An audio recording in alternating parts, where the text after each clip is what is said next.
birds at my window. It started with a thud.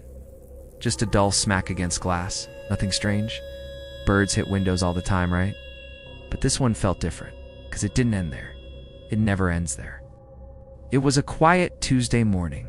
Overcast sky. Coffee half finished. I was working from home, facing the window. Then, thud. I jumped. A sparrow. Maybe. Small, grayish, crumpled against the window pane. Neck bent wrong. One eye still open. I felt bad. Of course I did. But it's nature, right? I looked away. That was my mistake. By lunch, another bird had arrived. This one didn't hit the glass, just landed on the windowsill, stared in. Then another, and another. Soon there were 6. Just lined up perfectly still, not moving, not blinking, just watching me. I waved my arms, clapped. Nothing. They didn't even flinch. That night, I closed the blinds, but I could hear them. Wings brushing glass, talons tapping against the frame. And soft, shifting sounds, like they were walking back and forth. When I finally peeked, there were more of them. Maybe 20, shoulder to shoulder across the sill and the porch railing. Some perched in the tree, others on the gutter.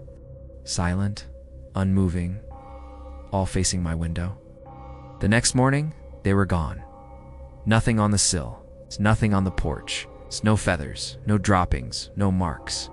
Except for the first bird, still dead, still pressed up against the glass. Its eye was cloudy now. But the worst part, there was a new crack in the window. A hairline fracture. That evening, the birds came back. Twice as many this time, crowding every edge, every surface that faced my window. Some bigger now, ravens, pigeons, a hawk. No noise, no pecking, just watching. And I swear, I could feel something, like a low hum inside my chest. Like they were trying to tune into me. The crack in the window had spread. The glass was bulging slightly inward, as if something behind it was pressing out.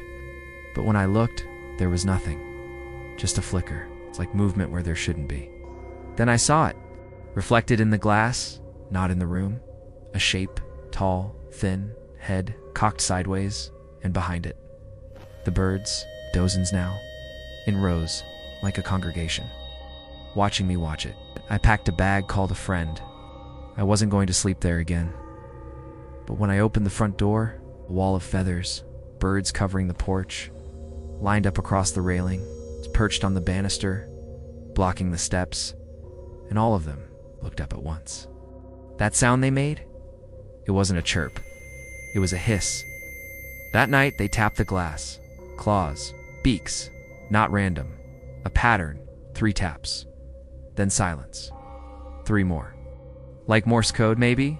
Or a knock. I closed every curtain, blocked the windows with towels, sat on the floor. Lights off. But I could still see them in my mind, watching. When I finally fell asleep, I dreamed of the dead bird. Only this time, it got up, not healed, still broken, twitching. And it walked across the floor, right up to my face, and said, in my own voice, "It's time." When I woke up, it was quiet. Too quiet, the birds were gone. I peeled back the curtains slowly, half expecting them to be waiting for me.